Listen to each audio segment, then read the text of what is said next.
Hello, people of YouTube. It's Deepak here, and welcome to the DCS news for the 21st of December 2024. I hope you all enjoyed that. My most recent video all about the Mirage F1e. Today we were covering the defensive systems, so the chaff and flares, the ECM, the radar warning receiver. It's actually, as you probably saw from the video, better than you would expect. However, if you do charge head-on at a SAM system with your ECM on, it allows you to get just close enough that you're in the no-escape zone, so not great. You're not going to be attacking SAM sites using this equipment, but still a bit of fun.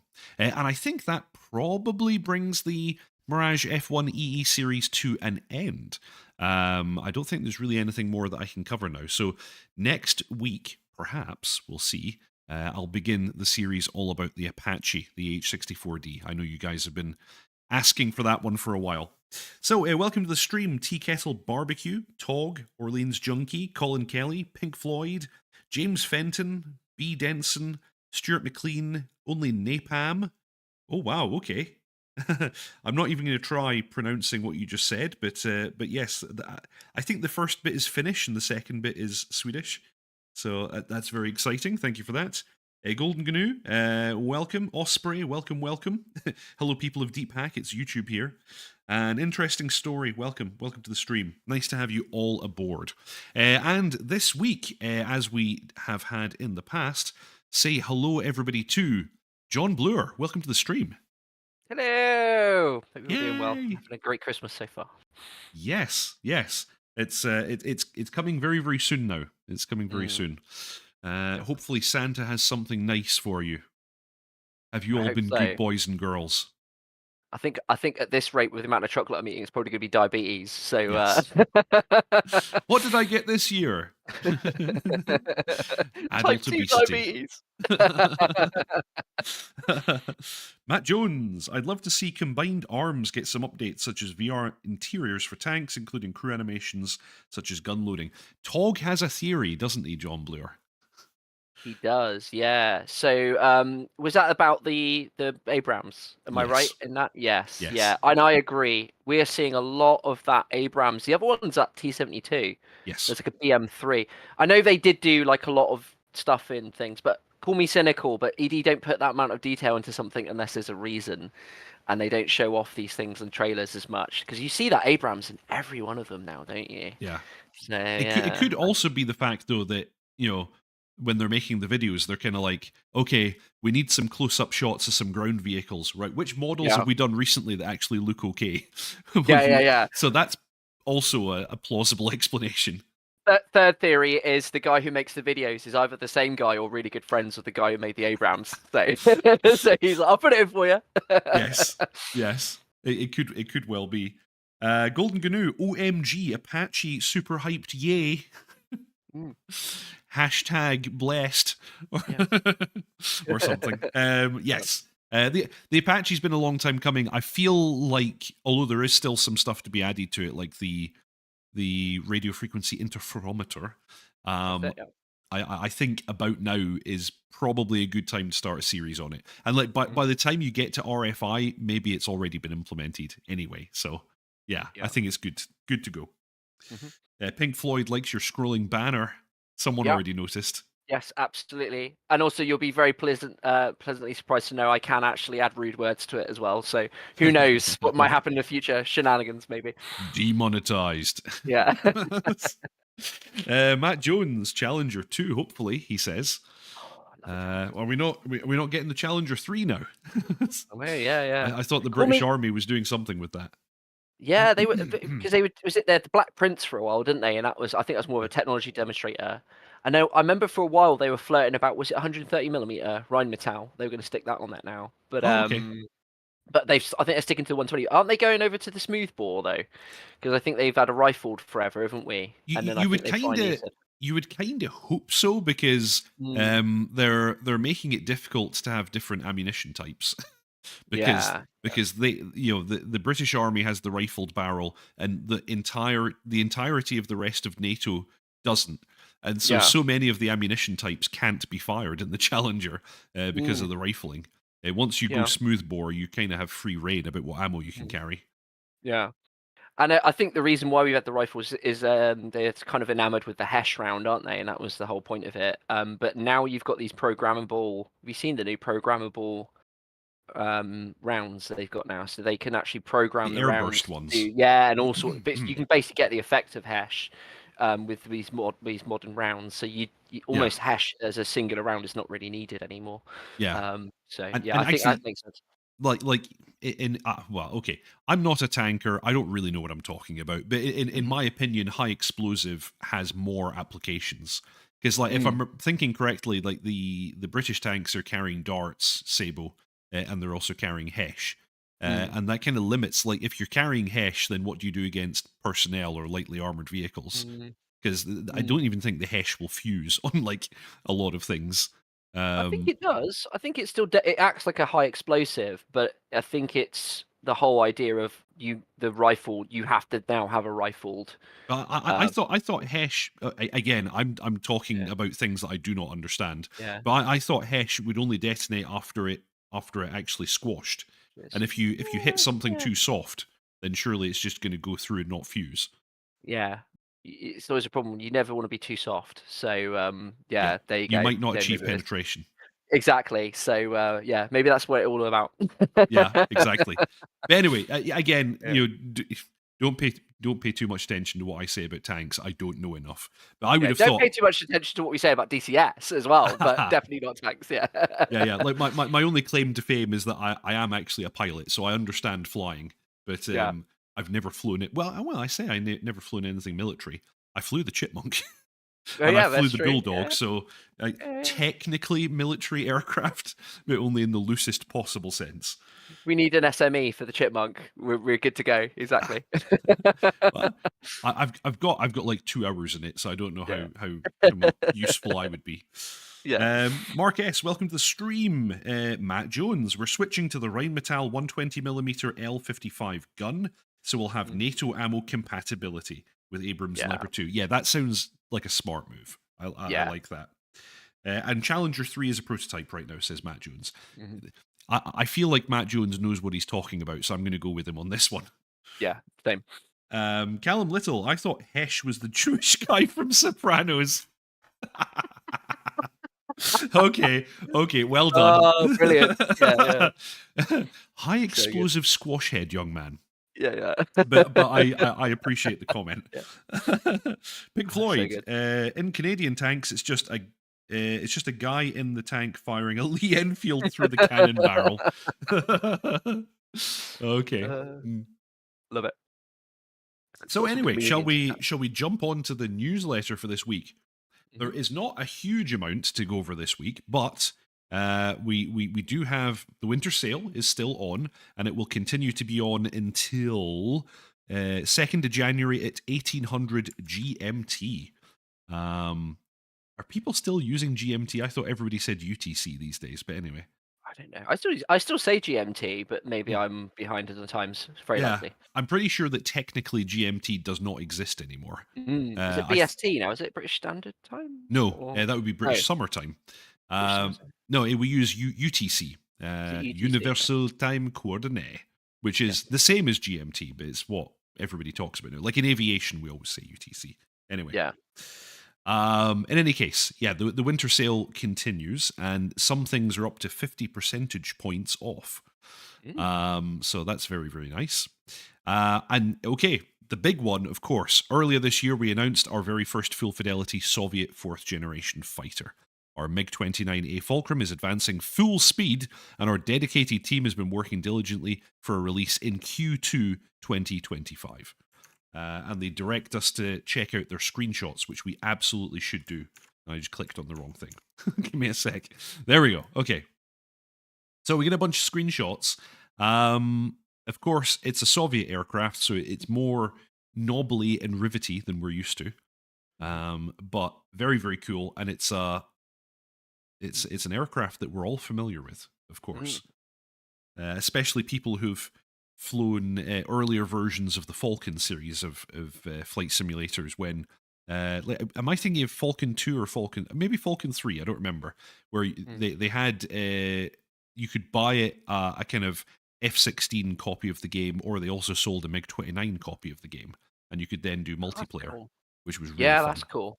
That was a really cool idea back. I mean, we've basically got that now in DCS now, but it was a really cool Yeah. idea back in the day. I remember there was it one of the Silent Hunters where you could get the U-boat version, and then there was like Destroyer Command, and you could cross-play. And I That's remember right. that. That It was really was cool. yes, it was Oliver Hazard Perry. Mm, You could be surface or you could be subsurface, yeah, and they did multiplayer together. yeah. I gotta say, this external model looks really good. Like for me, to my eye at least, they've really Mm, they've captured the kind of not massively aerodynamic quality of Soviet era aircraft. It's like, the at that time the Western aircraft, they were going for like flush rivets, and like really really smooth surfaces. And you look at this thing, and it's just, there's so much parasitic drag on this. mm. So they just had to put enormous engines on it to overcome the slightly, well, that's the funny thing. I was going to say slightly shoddy fuselage. The reality is that actually the aerodynamic design of this is incredible. Like Mm. if it had been built with like Western tech, this shape would have been incredible. But Mm. they kind of shot themselves in the foot a little bit by then getting Soviet workers to build it. Yeah, yeah, yeah, yeah, It's amazing design, not amazing execution. yeah. That was I remember one guy I'm actually friends with him, but I follow on online is a guy called Subbrief, who was also known as Jive Turkey, and he was a U.S. Navy sonarman, and he used to say the design bureau of the Russians for the subs was incredible, but often like within a short amount of time they'd be able to track these subs because they literally sounded like a washing machine underwater just because of the build quality. It would always kind of give them away eventually. So I Yeah, think that's a running theme in Soviet Russia for sure. yeah, amazing design, poor execution. Like Yeah. you only have to, when it comes to ships, you only have to look at things like the Kuznetsov or the Moskva, or it's Mm. like things that should be amazing kind of projections of power, and are actually kind of shit. Yeah, yeah, yeah, yeah, Well, the yeah, the, the Moskva is of course entirely shit now, yeah, and the Kuznetsov, I think, will be very surprised if that ever sets sail again. yeah, Having yeah, been yeah, yeah. completely refit, what, 3, 4 times in its career, it's barely ever been at sea.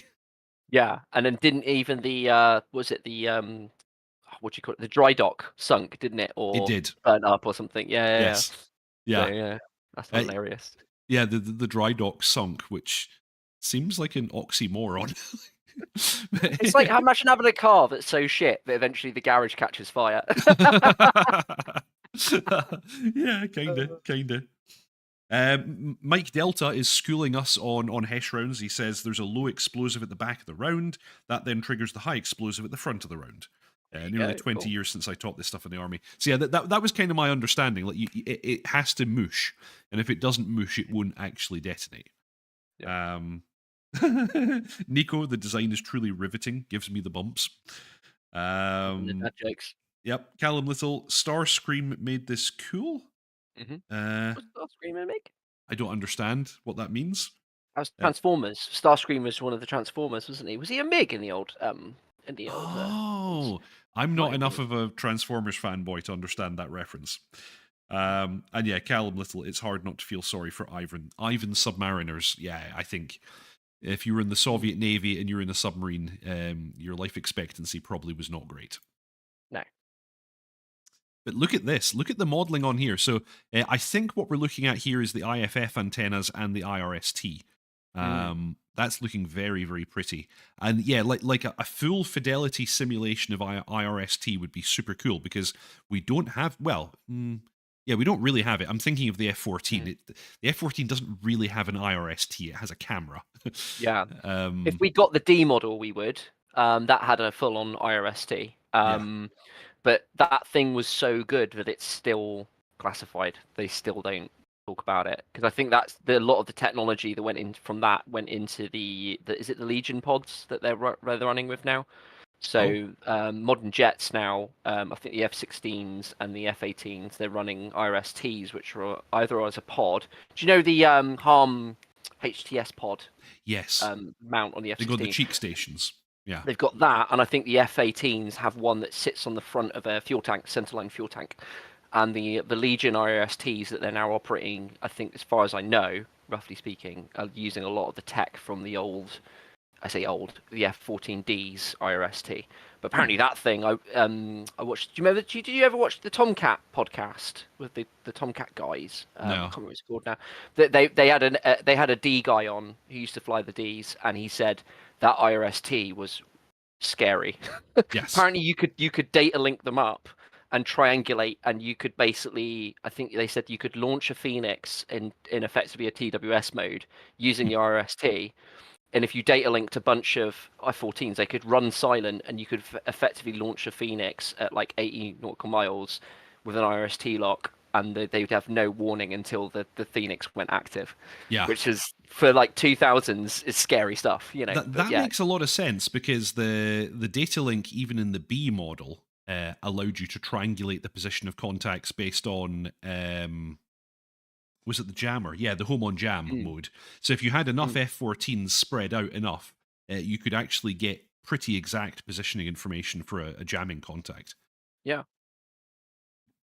Only Napalm, they say as long as Iranian Air Force uses those old F-14As, there will not be F-14D in DCS. Okay, they don't want it to be a training aid for the Iranian Air Force. Yeah. Fair enough. But yeah, this is really cool. I'm rather excited for this. Of course, this is a very, very early Fulcrum, but nonetheless, it's still a Fulcrum, and Fulcrums are bloody cool. Where are the internal pics? We had some... Here we go. Yeah. Yeah, these are amazing.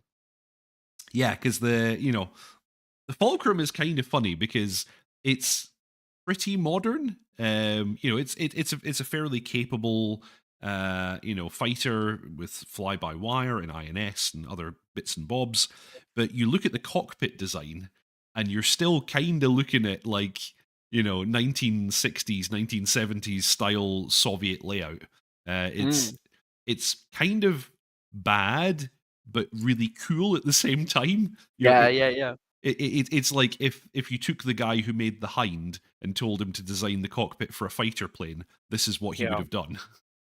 For sure. It's got what I call lots of... They used to call this in Star Wars greeblies. It literally looks like a Star Wars cockpit, 'cause it's got all these little like switches and this sort of very 70s analog kind of... You feel like you'd constantly be banging your elbows inside of it, you know? Yeah. And I like the also the Soviet approach to making it more ergonomic is to color code the switch caps and things like that. So it's like the layout is still complete nonsense, but now it has some colors. Yeah. They finally learned at this point that blue was not calming.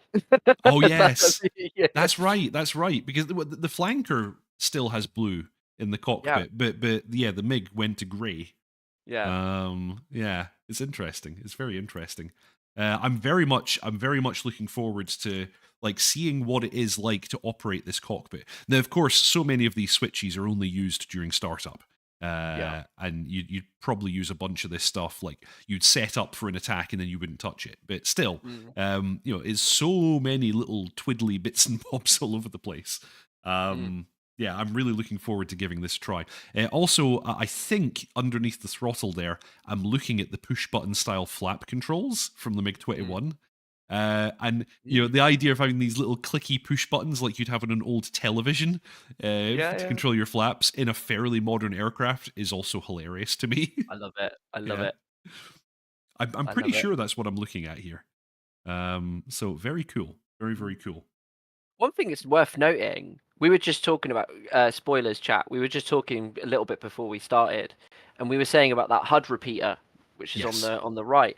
What is interesting, have you noticed, it's in none of the photos. So that makes you wonder, because we were saying, is that still accurate? Because in the 29, because it's only here. acts like a HUD repeater, isn't it? Yeah.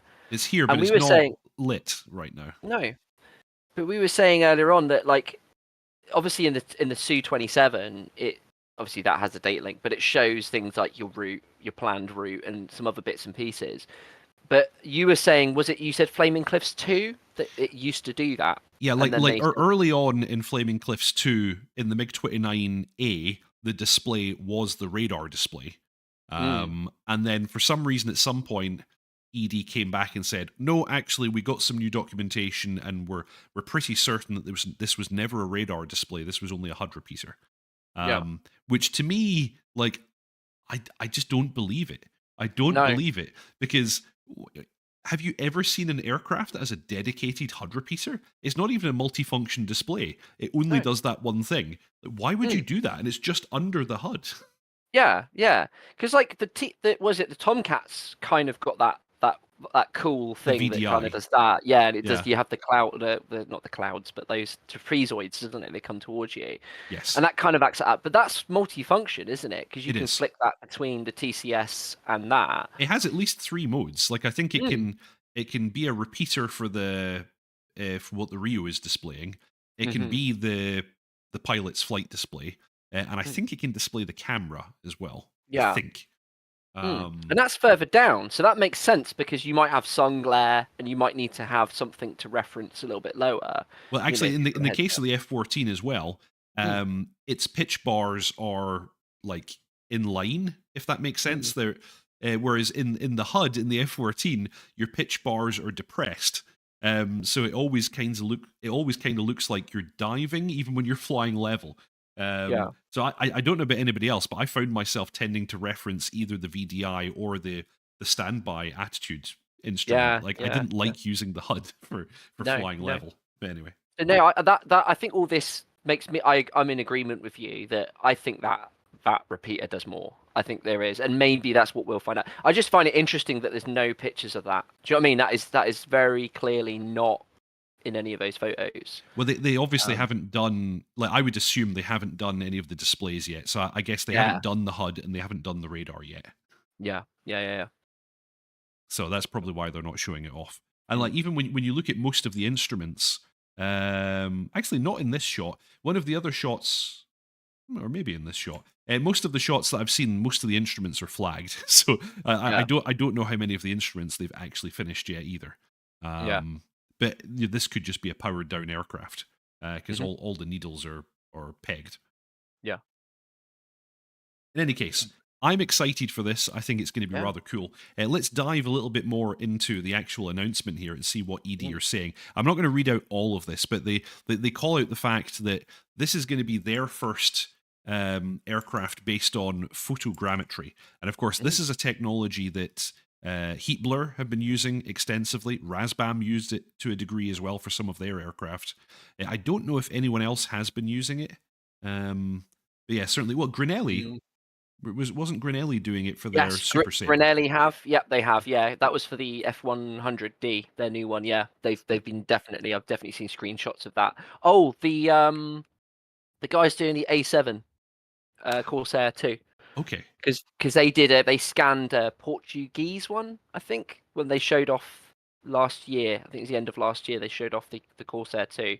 okay. That when I say Corsair, that's the sleuth, the short little ugly fucker, as they call it. Yeah, that one they scan that, and it's all knackered because it's obviously been a gate guard or something like that. And then people were commenting like, "Oh, is it going to look this bad?" They're like, "No, no, we're just using that for like rivet references and stuff, and obviously we'll repaint it and everything." But Yeah. yeah, they were using. I think they both did both internal and external photogrammetry. It's interesting to me. This is ED doing it for the very first time. So Mm. they have their reference aircraft is at the aircraft museum in Kosice. I don't know how to say this. Mm. This is Poland, obviously. So or is it? Is this Poland or is this somewhere else? Sounds SK. Polish. No, this is Slovakia actually. Oh, Slovakia is it? Ah, Slovensku, Slovenia.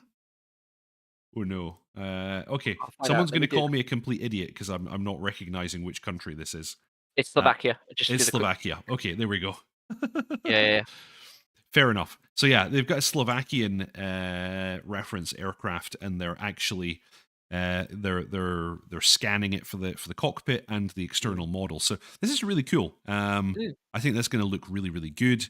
Um, yeah, they're talking about extensive details in the surface materials, treatments, rivets, screws, paint jobs, and so on. So, and they're calling out the fact that this will have a texture resolution 400 times. Sorry, 400%. Oh wow, okay, Very so 4 times greater than aircraft they've done in the past, which is very interesting.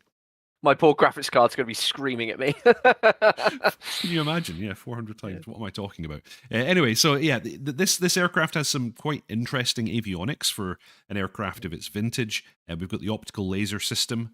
We've got the IRST. Of course, it has a very capable radar.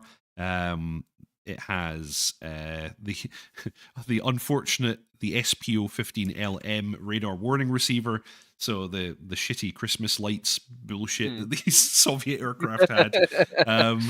Yeah, like you can even go all the way back to the F5, and the Western aircraft already had really good RWRs, and these poor Ruskies are still looking at blinking lights that don't even tell them what the radar type is.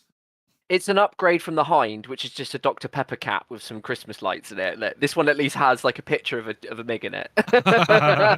Yeah, it's pretty good. But actually, something that I called out here is this paragraph. We were talking about this before. A mission editor data programming panel is being developed for the navigational system. This will allow you to program the flight before the start of the mission and use this to program in flight. Access to the panel and modification of data will be possible during the simulation. And when the aircraft is on the ground. Now, I'm probably reading between the lines just a little bit here, but this sounds to me like the beginnings of the DTC system. Yeah, I'd agree. And I very much hope that that's the case, because I would really, really like to see that. If you on a lot of the what's it called on the forums, the what do they call it, roadmaps, literally on, I think on pretty much all three of the F-18, the F-16 and the 64, like the DTC is in the next few, because I think they want to try to tackle all of those at the same time, because I think it's going to be a relatively universal system. Yes. And if you look at the next, at least either the next or the one after that on their like to-do list, the DTC is on each of those. I've noticed that recently. Yeah. One moment, just have a little shout out to chat. If you're watching this just now, please subscribe, like, or comment. Especially if you're watching right now, hit that like button. That's a really, really big help to me and to the channel, and it really helps push the video in the algorithm. There are 53 people watching right now, which is amazing. Ooh. Thank you, everybody, for your support. If you all hit the like button right now, then YouTube will explode or something. I don't know. Pink Floyd, love to see those cockpit textures in the MiG-21. That would be rather cool. Osprey, love the Thrustmaster T16000 throttle. Callum Little, I wonder if the Russians at ED will make this better than the real-life version. Probably not. They don't tend to. Mark S., speaking of stealth, I recently watched a documentary about stealth U-boats where the Germans simply covered their subs with special rubber panels, and they were quite effective. That is in effect what the Los Angeles class does, right? It has a rubber coating. Most of them do now, yeah. They have these, it's either these tiles or it's like a coating to put it on. I think it's also part of the anti-magnetic system. So, like, obviously, as you know, you obviously get things like mines and torpedoes and stuff that have magnetic detectors, but the big ones, the magnetic anomaly detectors. Yeah. That's when you get the Poseidons and stuff flying at low altitude and scanning the water and all that kind of stuff. I think it's supposed to help mitigate. It's not, it's not going to stop you from being found, but it helps reduce the range and things like that of how they work. Yeah. Murray Napler, Merry Christmas to everybody. Hope you're all well and get some DCS time. Cal Little, your graphics card will make up for your lost winter fuel allowance. Osprey, more texture detail, better start saving £2,500 for a 5090. Yes, indeed. So the other thing that they're calling out is they're developing the MiG29A INS and its interaction with the navigational system. Special attention is being paid to the modes of ground INS alignment and its accuracy and drift in flight. This will be affected by the alignment mode and the presence or absence of radio correction from the programmed beacon. This is cool because I think a lot of people complained, actually, especially in my video about it, about the Black Shark 3 fully simulated INS. Oh, who's going to sit for 18 minutes to do a full alignment, blah, blah, blah. And people were even complaining at my video about demonstrating that system.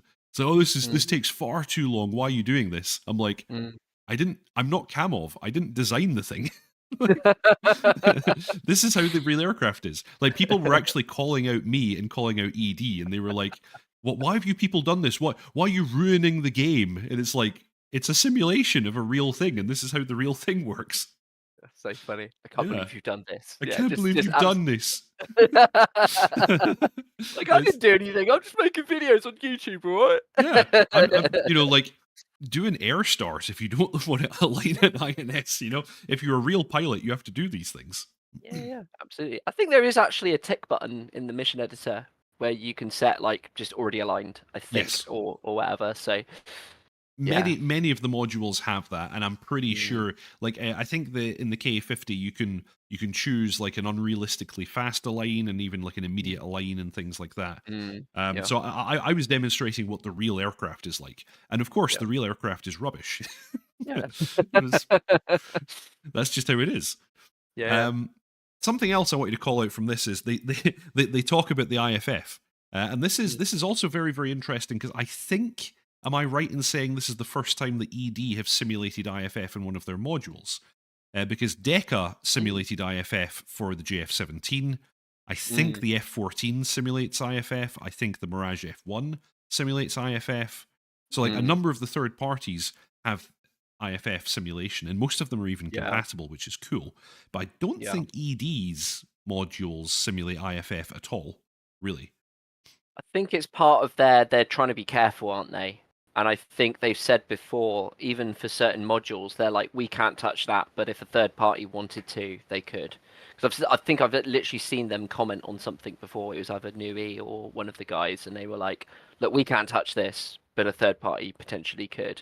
And I think it's because they're treading a difficult line, aren't they? It's with both the Russians and NATO. They've got to be careful about what they do. And IFF is very much, it's like that and EW, isn't it? It's just like super.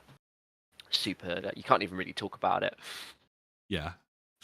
Actually, Callum Little, AliExpress INS. That's a funny thing. The JF-17, speaking of the JF-17, has a ridiculously quick INS alignment. I think if you do a fast align, it's like 90 seconds, which is kind of crazy. Oh, actually, I think the Mirage, the M2000C is also, it has a very, very fast align if you're doing it with stored heading. But not all aircraft have these capabilities. Even something like the F-16, which you would consider is quite modern, takes considerably longer than that to do an alignment. And the A10, I think the A10 takes a bit longer than 90 seconds as well. So it just depends on the aircraft. The K50 just has a very, very old INS unit, and it takes a long time to align. That's all. There's also the fact that it's not blended. The K50 actually is such a bizarre aircraft because it has GLONASS, so it has global positioning in the aircraft, but it's not connected to the INU at all. Whereas most other aircraft that happen to have both, like the F-16 or the A-10, they operate in a kind of blended fashion. Well, I nicknamed this. Is it the iPad Bliat? That iPad thing, whatever it is, and I always joke that what's so funny about it is like it sort of can, but sort of can't talk to the actual navigation, whatever it's called. It's got like they kind of do and don't they? It's the PVI 800, if I remember correctly, is the navigational system. The weird thing is that the Abris, if I remember correctly. So the Abris actually has integration with the data link. So if you store points into the data link, they'll appear on the Abris. But the actual navigation system can't put anything on the Abris. So it's connected to some systems, but not others. It also knows where the Schval is pointing. So the Schval is putting data into the Abris, but the navigational system of the helicopter doesn't.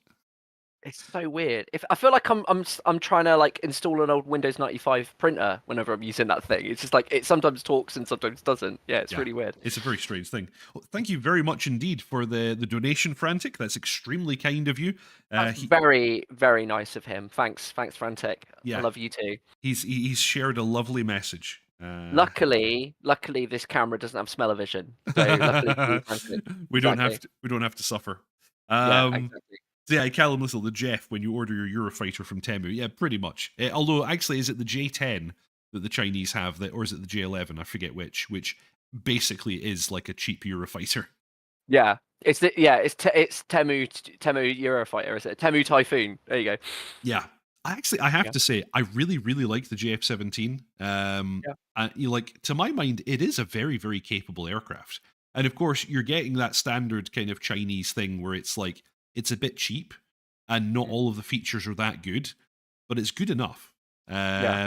And it's absolutely a serviceable aircraft. And I have to Mm. say, in multiplayer, on occasion, okay, it's not a great BVR fighter because of the radar, Mm. and because it's not as fast as an F-16 and so on. But I have Mm. shot down F-16s head Mm. on. Like, I've gone head to head with F-16s and I've killed them in the JF-17. So Yeah. um, obviously, a good F-16 pilot would take you out, but if you Yeah. meet the right person, you can absolutely win. Yeah. Oh, here we go. Callum Little, the Black Shark moving map looks awesome. I had the original Black Shark and it was impressive. Totally agree. Alberto, the JF-17 has very little internal fuel. Yep, that's true. That's true. If you need to go further, fly higher, or air-to-air refuel, or carry a lot of fuel bags. Yeah. Actually, but would it be accurate to say that the Jeff is a Temu tiger shark? Kind of looks like a tiger shark, doesn't it? Well, funny you should say that because Yeah. it can draw its ancestry back to the tiger shark and to the F5 even. Yeah. So It there you was go. So it was originally who made the F5? Was it Northrop? I can't remember. I Whoever think it was. whoever it was, Yeah. whoever it was, they many moons ago had a collaboration with China to Mm. to make a fighter for the Chinese market, and it got quite far along, and then the US imposed sanctions, and that kind of Mm. torpedoed the whole thing. But the Chinese had already gotten to a certain point, and so then instead they partnered with the Russians and finished the job, and Mm. that became the JF-17, kind of. F-17. Yeah. So yes, the JF-17 does have F-20 lineage. Mm. Okay, that's good to know. There you go. I was onto something then. You were absolutely on something. Frantic, one does not agree with the Jeff. Mm. Well, actually, Frantic, you're one of the people I shot down in the Jeff while you were flying an F-16. Mm. So you must be able to accept its greatness because I did best you in it. Mm. Alberto, the laser rockets of the JF-17 are very fun. Yes, they are. They are. Laser rockets in general are cool. Callum Little, the F-16 radar is heavily nerfed in DCS. Well, even if that's the case, and I don't know if it is or not, the JF-17's radar is still worse. So Yeah. it doesn't have an advantage there. And also, the F-16 is faster and can fly higher and has more fuel. Like, basically, the F-16 is better in every way. But that doesn't mean that in the wrong hands, it's not. You can't still shoot it down. Anyway, continuing on, aircraft systems are being added and refined to a deep level of functionality. This includes the new hydraulic and electrical system, procedures and physics of engine startup and shutdown, expansion and reconfiguration of automatic control systems. Numerous new modes are also being introduced, and transients being improved. What they don't mention here, if I remember correctly, the MiG-29 has an analog fly-by-wire system, which is kind of Oh. fun. One of the Is that running off few. like old valves or something? How does that even work? I don't exactly know how it works, but it is described as a analog fly-by-wire system. And this is at a time when the F-16 had a digital fly-by-wire system. So kind of funny. Wild, isn't it? Yeah, it's pretty wild. Okay, and then happy holidays. In the spirit of the upcoming Christmas holidays, we wish you calm winds, clear horizons, and treasured moments with friends and loved ones. May your hangars be full, your aircraft finely tuned, and your upcoming sorties filled with excitement and discovery. Merry Christmas and happy holidays to you and your loved ones. Thank you again for your passion and support. You can just imagine it in Nick's voice, can't you? Yeah, exactly. Thank you again for your passion and support. He's got that. Like, what did you say? A kindly vicar? Or not? I Yes. think I've said before. He sounds like a Marks and Spencer's advert. I Yeah. for some reason, I don't know why, to me he just sounds like a vicar. Like, I can imagine him just with the cassock on and standing at the front of a church for some reason. Yeah. Only Napalm, what's your estimate when ED will publish the video 2025 and beyond? Traditionally, we've seen it like last week of the year or first week of the next year. So, soon-ish. In a matter of weeks. So here's a question for you. We're gonna get our what do you call it? Our not tinfoil hats on. I don't know how you describe this. Our what do you call it? Our Mystic Meg balls out. Whatever you call them. I'm not getting my balls Crystal out. balls. Not. Yeah, I don't want to Mystic be Meg balls. demonetized. Exactly. What do you think that hasn't been officially announced might be in the 2025 Dynamic campaign. dynamic campaign? But that's been announced. But what do you think that they always throw something in, usually at the end? What do you think they might throw in? Good question. Because I was expecting the MiG-29, but they've now kind of subverted that. That hasn't been announced. Are you thinking the Cobra? I think it's one of two. I think it's a Whiskey Cobra, or I think the more I've got a theory. I think I've said this to you before. We've been seeing a lot of the F-15C in the videos. Yes. And I think that they might do a full fidelity F-15C. Yeah, that would make sense. That would make a lot of sense, especially because we're getting the MiG-29 as full fidelity. So you'd put the F-15 up against that. Although I guess really its direct foe would be an F-16A. Yeah, that would be cool. The F-16A would be very cool. Have you ever seen the cockpit of the F-16A? Oh, it's awesome. It's got like a pocket calculator on the left for the weapons management, isn't it? It's great. Yeah. It's completely not what you expect, because like we've all seen the F-16C and we're all so familiar with that cockpit. And you see the F-16A and you're like, what is this? It's like the HUD was the A7D HUD, wasn't it? It was basically almost the same one as in the A7. Yeah. And it had the radar was down in the middle, wasn't it? Almost a little bit like the F-14. So it's almost between your legs, where the HSI is now. Yes. That little HSI the backup instruments are in that location now. Yeah. But and it has one screen on the left. I think it's like minimally multifunction, but it's mostly the store's management system. And it's all else. It's not an actual screen, is it? It's like it's like Casio calculator, isn't it? It's all liquid crystal with LCD. What we call you're it. right. Yeah. Actually, I forgot. It's like a text display. Yes, you're right. Yeah. It would be cool to see an F-16A, but I think maybe a Whiskey Cobra, maybe an F-15C, if they're going to announce anything. Like there have been years, of course, when they haven't. So I guess we'll see. Yeah. I think if not that, my third prediction would be a whatever it is, a full fidelity ground module. So that might be the Abrams or that T-72, because they've been flirting with that for a while. Yes. I think Wags was on the Mover podcast and someone said to him, would you any plans? And he said it's definitely something. It's not an if but a when, I mean, obviously take it with his pinch of salt when someone's putting the spot on a podcast, but yeah, he was very much. Usually they're pretty tight-lipped on stuff like that, especially Wags. He's pretty savvy. So for him to say it's an if, it's a when, sorry, but not an if, I think was pretty telling. Oh yeah, definitely. We've got Golden Gnu here saying Fulda Gap and Mirage F1M. Should be next year too. Yeah, absolutely. Well, yeah, Airgis have already said the F1M they're working to get out. Fulda Gap we know is under development, but don't have any timescales on that. B. Denson, Abrams tank will be the secret module. Who knows? It could be. It'd be nice if we could see some of the other stuff that's being worked on. Oh, before we carry on, G91. Oh, don't worry. That's what's coming. Oh, right. Okay. I see what you're saying. Yeah. The G91. There's some screenshots of G91, wasn't there? Yes, but yeah, there you go. But yeah, no, I think we might see. What I was going to say is it'd be interesting to see. We've got like the Tornado, the A7, the F100, some of these other jets that we know are being worked on. We've seen a couple of screenshots. It'd be nice to see if we can see some of them flying in the what do you call it, in the engine. So I think we might see a few things like that potentially in the 2025. Totes. But on to the next item. We did have this post in the unofficial DCS roadmap thread on the forums. This is coming from India Foxed Echo on Facebook, which I don't use because it's evil. The Machino continues to be one of the most beloved modules to us, and in 2024 we've introduced a number of fixes and improvements. In particular, we've got flight director system. I guess it didn't have the flight director before, which is kind of weird Mm, because the C101 has a fully functioning one, so mm, you would have expected it.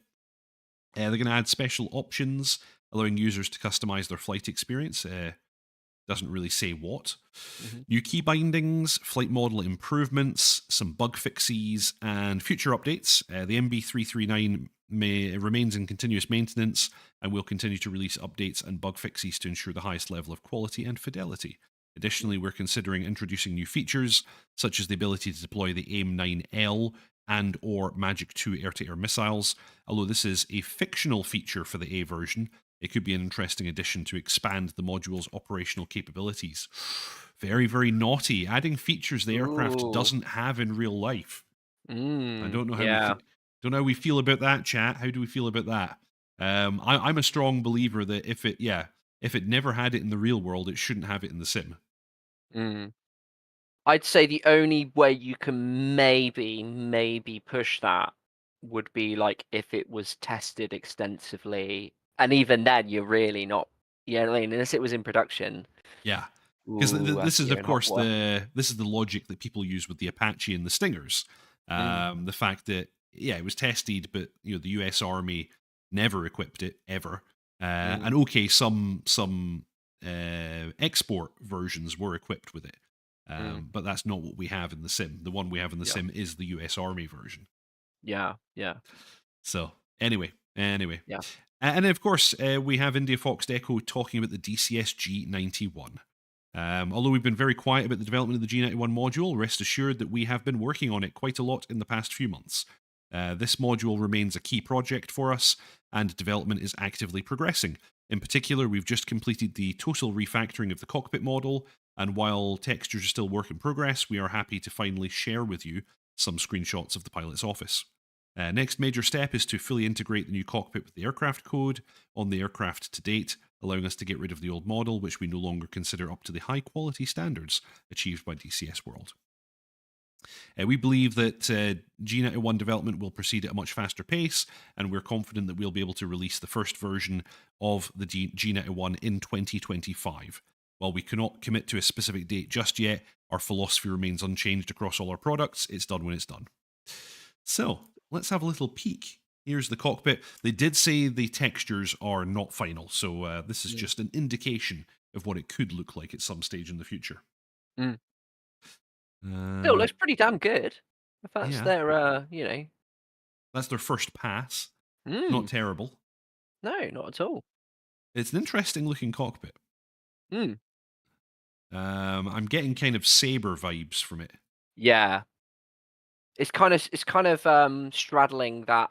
It's that era, isn't it? Just when they were starting to realize the HOTAS kind of stuff, isn't it? There's a little bit of functionality on the Yeah, throttle and stuff like that, but they're not quite there yet.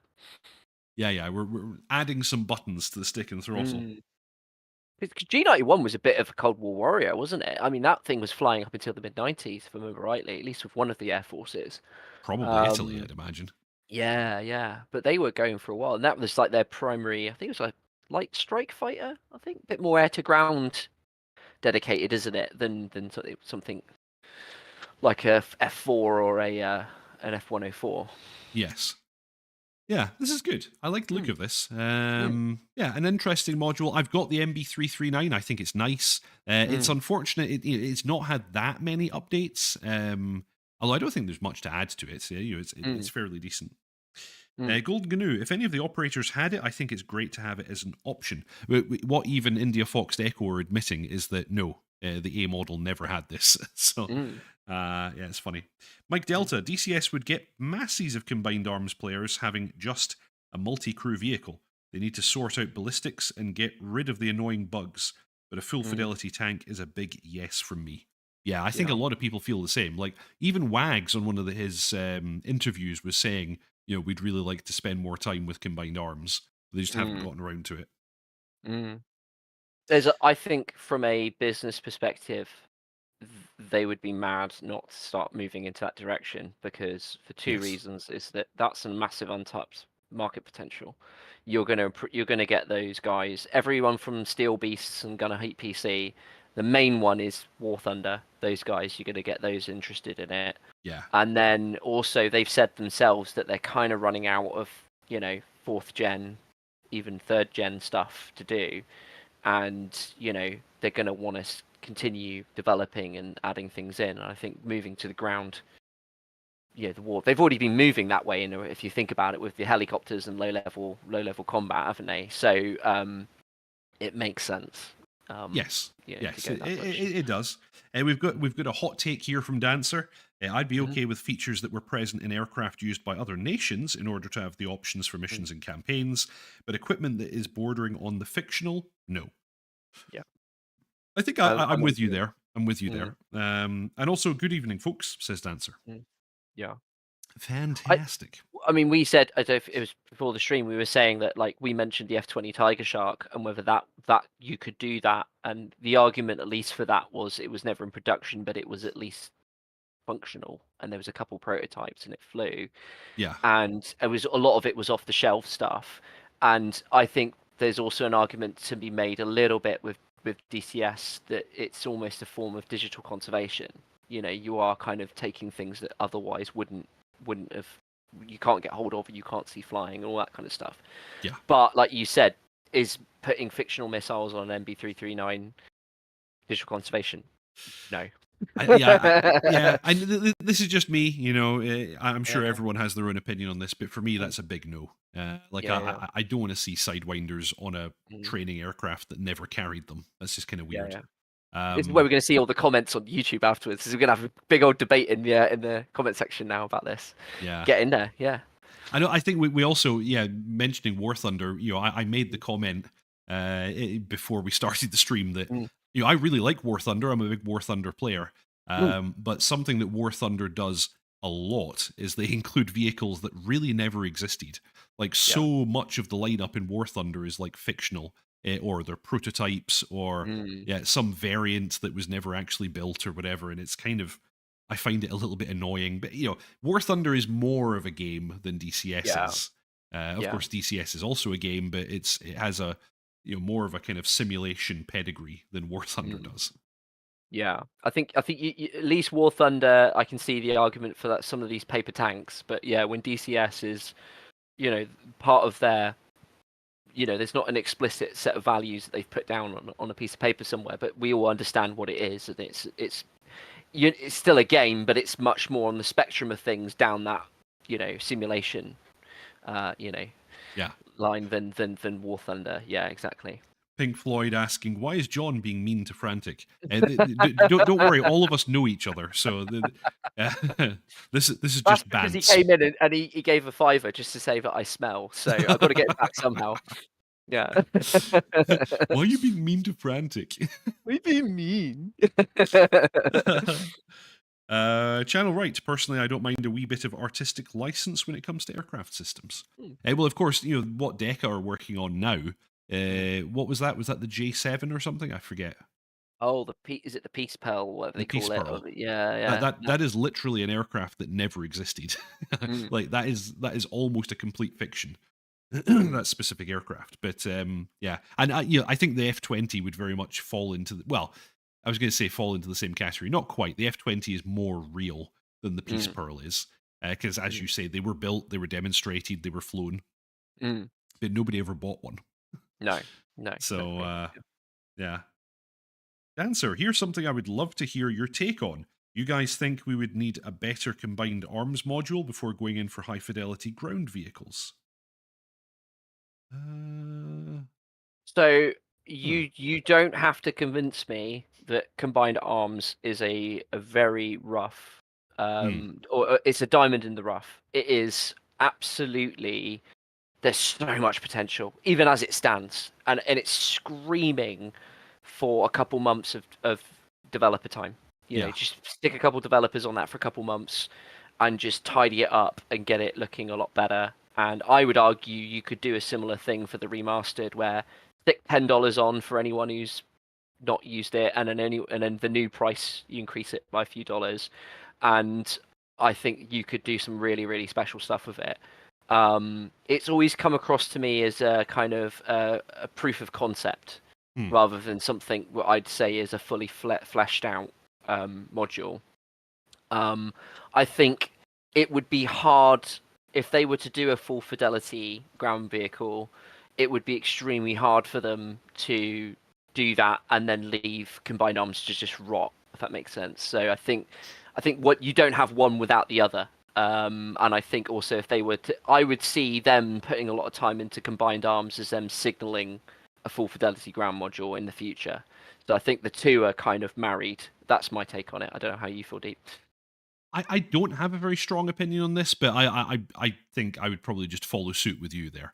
Mm. Like they do go hand in hand as far as I'm concerned. Like combined arms needs to be the foundation for, like, you know, almost consider combined arms as being your FC3.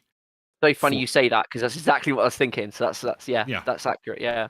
so yeah, it needs to provide a good foundational layer, and then the vehicles that you're most interested in, you then go ahead and purchase the full fidelity modules to plug into that. But the Mhm. baseline combined arms needs to be of a higher standard than it is today. Absolutely. Yeah, yeah, yeah. Hard That's what agree. I think. Da. Osprey with less than 20 built, you could argue why is the K50 in DCS? Osprey, Mm. yes, I've been making that argument for years. Mhm. The K50 is an absolute anomaly in DCS. And you say that 20 were built, but the reality is that 20 prototypes were built, and almost every single one of those has a slightly different configuration. So yeah, like there was never serial production of this aircraft. Mm. There's no such thing as a standard KA50. They're all a mishmash. Mm. However, it was the very first DCS module, so I totally understand that, you know, ED did what they could get their hands on. I assume they must have had some kind of a deal with Kamov. They must have had access to. I know that they had access to one specific airframe, and that's what the module is based on. So, Mm. you know, there are reasons why they did it, but I don't think they would have chosen to have modeled a K50, you know, now. Yeah. It was Yeah, a I'd agree with you. decision of the time. Yeah. It is awesome. Actually, Pink Floyd says that, you know, the Black Shark is awesome. I really like the Black Shark. I Mm. bought it on release day. I'm a big fan of it. I do feel like it's a bit of an anomaly in a simulator Mm. because it's hardly a real aircraft. Mm. And uh, I'd be curious to see if there's even any KA50s left because didn't pretty much all of them get remanufactured into KA52s? So unless there's one sat in a hangar somewhere, the, an original KA50, there are I at can't least imagine. two remaining, is my Yeah. understanding. There's at least two that still exist. Because I think a lot of them were scrapped. I think they lost some in the Chechen War. One of the Mm. probably the second Chechen War, I guess. Hmm. So yeah, you know, there are not many left, I would imagine, but I know the ED speak specifically about two prototypes that they've had access to. So there are at Yeah. least two still remaining. Mm. Um, but I don't even know if they're ones. I would assume they're ones that belonged to Kamov and were never delivered. Yeah. Matt Jones, full fidelity HMS Victory with multi crew support for 800 players. Okay, that's a good one. I like that. Uh, Oh dear. Yeah. Pink Floyd. Hey, stop dissing my K50. This is ungentlemanly. No, no, no. yeah. Again, I like the K50. It's Mm. just, yeah, you know what I think. Yeah. Junga, DCS is dead game. So sad. Yeah. Super dead. Uh, It's yeah. No do, one's playing it anymore. do the 68 people watching right now agree? Do we agree, John? Is DCS a dead game? It depends on my mood. If I've just been shot down by an SA-15, it's dead to me. So yeah, I Unplayable may trash. yeah I may like rage quit. I may go and like make it an angry cup of tea, sort of Mhm. clanging the spoon in the mug. So Yeah. yeah, that will happen. I don't exactly know what Junga is referring to, but of course, it could be the case that they're referring to how niche it is, and that it's not like a very, very widely popular game, in which case I agree. I think that's true. Mhm. Mhm. It is very niche. It will probably always be very, very niche. It's never going to see the level of success as something like War Thunder or Call of Duty or Mhm. anything else like that. So I don't know Mhm. if I would call it dead, but, you know, niche, unpopular, yes. I think that would Yeah. be more accurate. It's not for everybody. That's for No. sure. Cool. Looking at it. Alrighty. Mm. I think. that's about all the news that we have for this week, chat. Yeah. So I will once again call upon you all, if you've not already done so, please subscribe, like, and comment. That's super, super duper helpful. I didn't even allow John to do his intro at the beginning. I'm really sorry. I actually just realized we skipped that bit. John, That's all right. It's fine. tell us all about you and your Twitch channel. Yeah, I should. I'm gonna do it more now because I've got 2 weeks off for Christmas, which is very nice. So I will be streaming a bit more. I've been a little bit quiet with streaming, so I stream on Twitch. I mostly do DCS. I've also, depending on my projects, I do digital illustration. So some of you may have seen my work. I've done. If you fire up the Kiowa on DCS, and you get to the loading screen, my artwork's in the background. It's not, just to clarify, by the way, it's not the one that's the wallpaper. Do you know what I'm on about when you select it as a theme? The one that's the wallpaper in the background, that's actually Sven. So that's Sven, the CEO of Polychop. He did that. He's very talented, by the way. He's very good at art. He actually blew me away how good he is. He obviously does all their 3D modeling as well, so all the Kiowa and all that sort of stuff. But yeah, he's a very good digital artist. But yeah, if you fire up the loading, the DCS Kiowa, and you get the loading screen, that image of the guy shooting the M4 out the window and all that stuff, that's my artwork. So yeah, occasionally I do illustration on Twitch and I stream that. But if I'm not doing that, I'm flying around being a scrub on DCS, usually helicopters, Apaches and Kiowas and all that kind of stuff. So and the Harrier, of course. I mean, you got to be a Giga Chad to fly the Harrier, and that's what Deep here is, and myself. We can't help it, but you just gotta prove a point sometimes, haven't you? But yeah, occasionally I'll fly that as well. So yeah, I just do that on Twitch, but I'll be doing a little bit more on Christmas stuff. I've got some time at Christmas, so that's twitch.com/John Blore. Is that the way the Twitch.tv/John Blore. I don't even know my own URL. Don't worry, I'll help you. Thanks, mate. Thanks. I don't know what I do without you. To give, actually, I got to give some credit. I'm going to just say something right now. I got back into the Harrier because of your tutorials. That was literally what got me back in the Harrier. So yeah, I wouldn't be flying the Harrier if it wasn't for Deep, because I learned it and then forgot it, and I was like, I can't be bothered to relearn it. And then I saw Deep Hack tutorials, and they're very good. So they're amazingly still accurate after all these years. I think I've added like 2 addendum videos to the playlist, but basically all the original videos still apply. So it still works. Yeah. Thank you very much. That's very kind. Yuna says, love your content. Thank you very much indeed. I appreciate the support. Only Napalm, thank you. It is time of innocent gun. Cheers. Oh, I agree very much. I will be having an innocent gun later, that's for sure.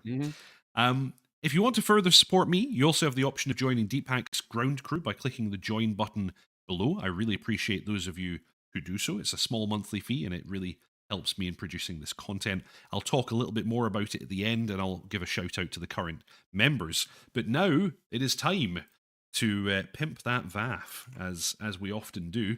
Unfortunately, that means John disappears for a moment, because for some reason this thing can't play videos and display his face at the same time. I don't know why.